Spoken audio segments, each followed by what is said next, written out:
намазы бар, бірақ берекеті жоқ. Мына пайғамбар саллаллаху алейхи вассаламға бір сахаба келіп, я Расулалла дейді, мен қанша не істесем де ісім алға баспай кетті, берекетім болмай кетті дейді.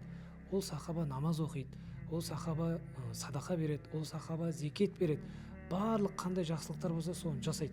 Сонда пайғамбар саллаллаху алейхи айтты, не деді? Ата-анаң бар ма деді. Иә, ата-анам бар деді. Ата-анаңа дұға жасайсың ба деген кезде әлгі сахаба үндемей қалды. Көрдіңіз ба? Адамның мына берекетін кіргізбей тұрған, жолының жұмысын жүргізбей тұрған бұл ата-анасына дұға жасамау болады екен. Яғни біз соңғы рет қашан қолымызды жайып ата-анамызға дұға жасадық? Айтыңыздаршы, қашан? Я Алла, менің ата-анамды кешір деп, мені кішкентай кезімден мәпелеп өсірген ата-аналарымның күнәларын кешір деп солай дұға жасау керек. Алла тағаланың разылығы бұл ата-ананың разылығында. Сол себептен мынау адамдар көбісі ойлайды, ата-анаға дұға жасау керек тек қайтыс болған кезде ғана деп. Ол дұрыс емес.